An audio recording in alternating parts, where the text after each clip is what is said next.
audio drama by Patricia, Asedegbega.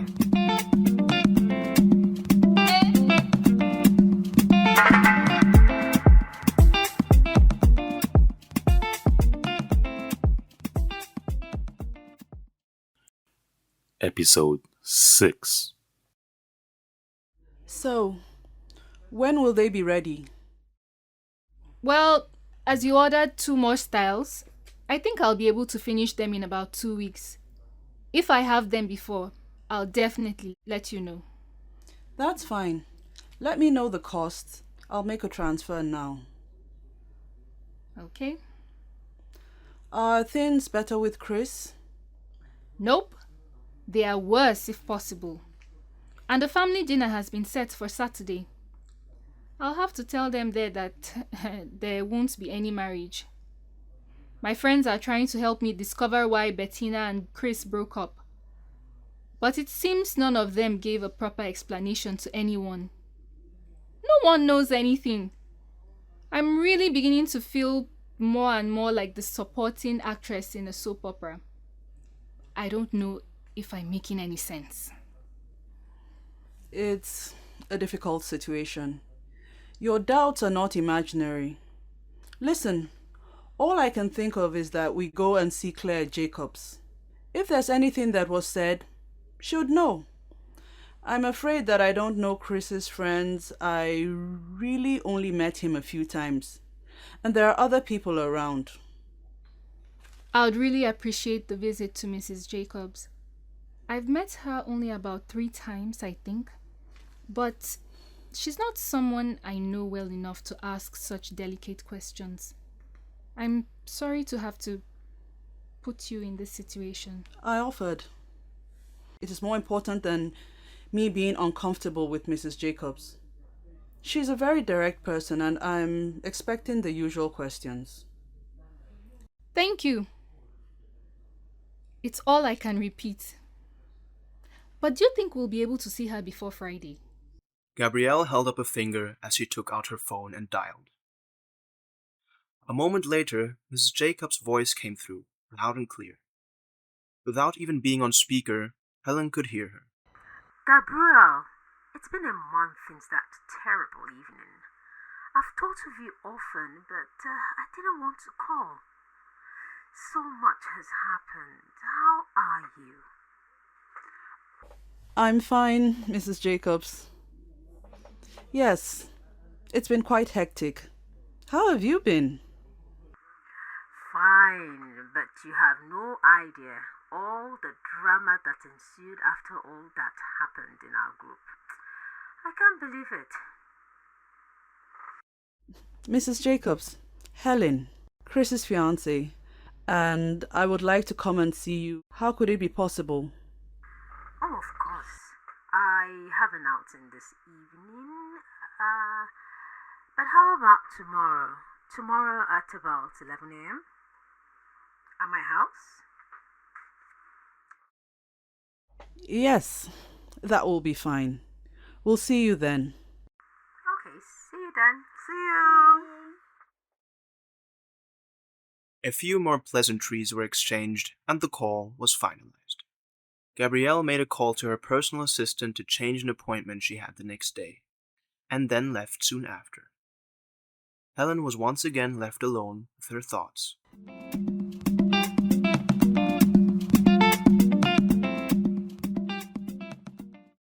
Helen walked through the door into the living room. Her stepmother was on the phone. She was about to sneak past when the woman raised her hand, signaling her to stop. A moment later, the call was ended, not before Helen had heard a summary of all that was left to be done for the wedding. Finally, you show signs of life. You do realize you're the one getting married, right? Not me, you. Now don't look at me that way. Come, sit here. We have a lot to talk about before Saturday. Helen, let's see. The wedding planner called me today. One of the vendors isn't able to get the umbrellas you wanted. She sent 2 other options. Here, which do you prefer? Mommy, we're just spending money on a wedding that may not even hold at all. Eh? What are you talking about? Why won't this wedding hold? What have you done to Chris? Why am I the one who has done something wrong? Eh? Why do you always ask that same question every single time? See, you had better watch your tone with me, young lady, and listen to me carefully. Your father and I have invested too much for there not to be a wedding. So whatever you've done, it's best you go and undo it. You were probably asking Chris the same annoying questions you did to me the last time I was at your shop. So I can't ask questions if I'm feeling doubt about one of the most important decisions in my life. I'm just to be quiet and do as I'm told. Eh? You don't care about me. You just want me to get out of this house because right from day one, I've been an unwelcome addition. And now, finally, this place will all be yours. How can you say that to me? I've taken care of you, nurtured you, and now you're a 34-year-old woman. It's high time you leave for your husband's house. Look around you. You've done more than most parents. Women normally get married in their 20s, yet you're still here, and not because of a lack of opportunities. No, you're so picky.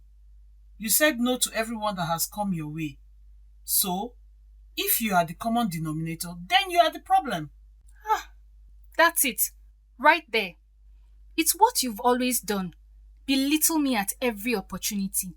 It's no wonder that my self-esteem was constantly being trampled upon by the numerous people you kept encouraging.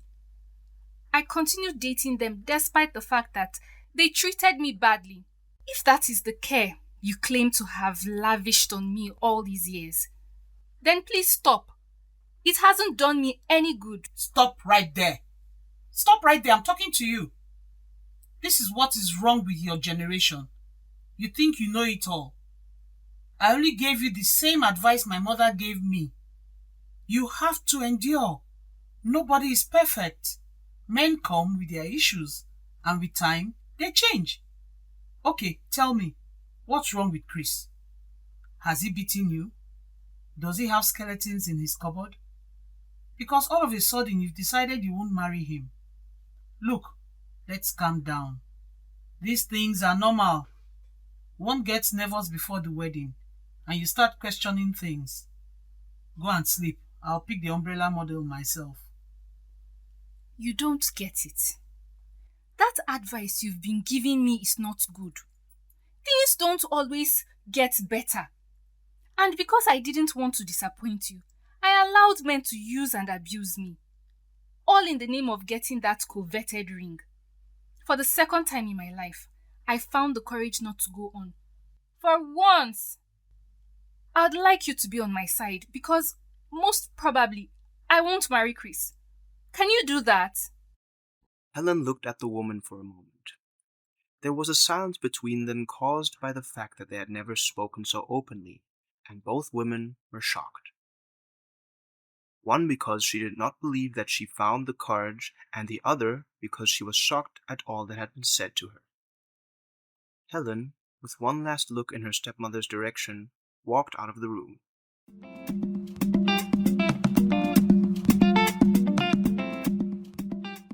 Helen parked her car in front of the address given to her. She felt like her battered vehicle and she didn't belong there. Which is basically how she felt when she visited Chris as well. A black, elegant car slowed down and parked ahead of hers. Gabrielle emerged from the back of it. Helen watched her and thought that she was very elegant and poised.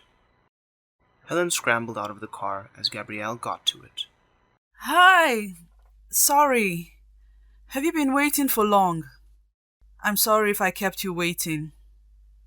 Oh no, I was early. I tend to get lost when I'm going to a new place for the first time, so I left my home very early. They were allowed in and escorted through some very impressive grounds. A woman in uniform welcomed them at the front door and escorted them to a living room, asking if she could offer them something. Both Helen and Gabrielle declined. Helen felt nervous. Would Claire Jacobs be one of those family members who didn't feel she was good enough for Chris? About 5 minutes later, the woman walked in wearing a flowing kaftan. Gabrielle hugged her as Helen stood fidgeting, not knowing what to do. Eventually, she also got a hug. Welcome to my home, Helen. I haven't had a chance to have a proper chat, but my sister-in-law says that you are a very well brought up young lady and that you make our Chris happy. So that's good enough for me. I'm really looking forward to the wedding. Claire Jacobs smiled at Helen, who felt once again that she would be disappointing another person. Thank you so much, Mrs. Jacobs. I know you don't like people beating around the bush. We're here on a mission. Mrs. Jacobs, I'm here because I hoped you'd be able to throw some light on something that has been bothering me. What do you know about Chris? What do you know about why Chris and Bettina broke up? She's back and I can't tell what her motives are. Claire leaned back on the sofa, observing Helen for a moment. That's a family mystery. The younger woman didn't know how she would react. One I've tried to track, but to no avail. Even Alex doesn't know what happened. Chris is one person. When he decides to keep a secret, won't give it out for anything in the world. I remember when he was a child, I tried to bribe him to tell me about a birthday gift that his mother had bought for me. There was nothing I didn't offer him, but he stood his ground. And it was all because I suspected that what had been bought for me was something I'd just got. And I wanted to return mine. I get that it worries you. So here's what I think happened. Chris was the one who left Bettina. I think Bettina did something. And she made him promise not to tell. Who would leave a man like Chris? Not saying this because he's my nephew. I'm trying to be objective here. Look at him. He's tall, well-built, handsome, very rich, and, if I may add, charming. Also, it must have been unexpected, not something he saw coming. Alex said things changed from basically one day to the next.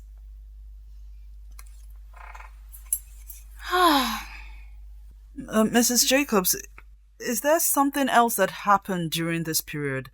Anything that caught your attention? Not that I can think of. Oh, wait. Tony told me that a few days earlier, she had witnessed a terrible row between Chris and Bettina. She said that she'd had to intervene.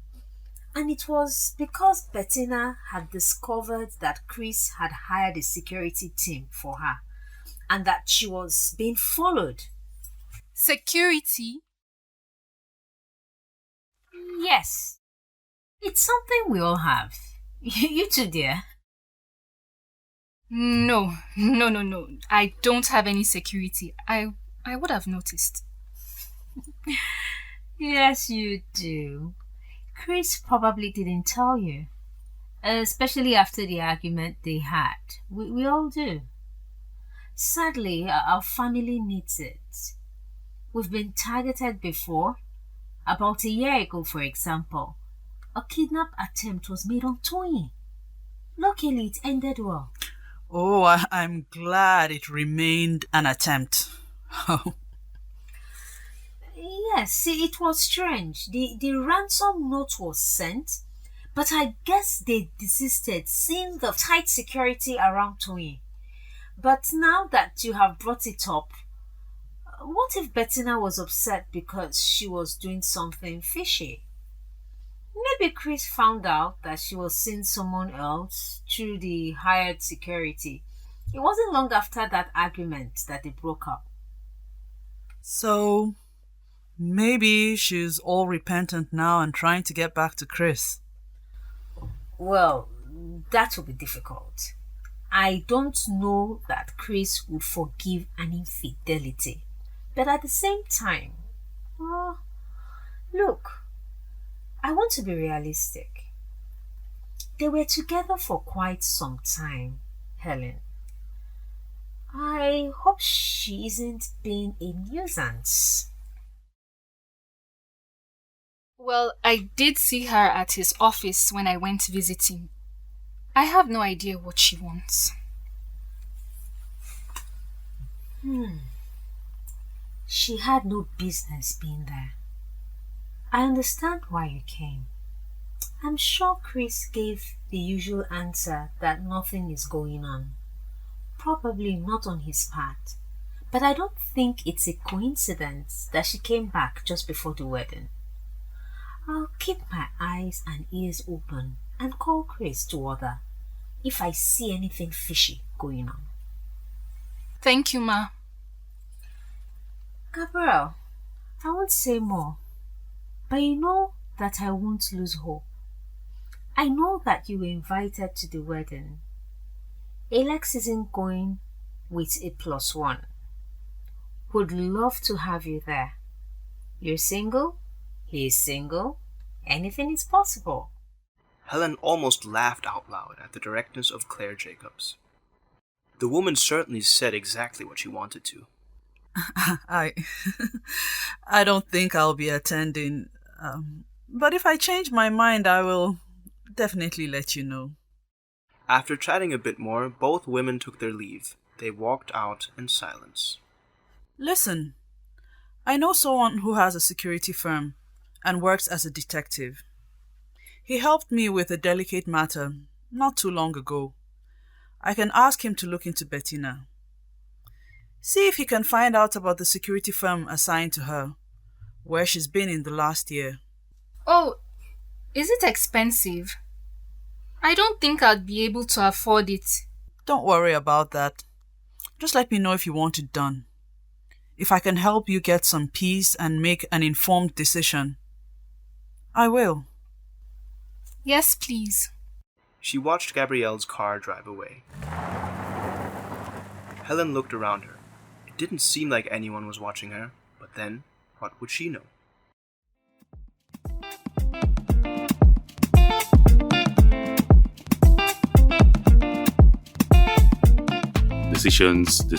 Decisions. What will Helen do? Subscribe to Patricia Asedegbega's YouTube channel and find out in the radio drama, The 11th Hour. You wouldn't want to miss a single episode. Trust me.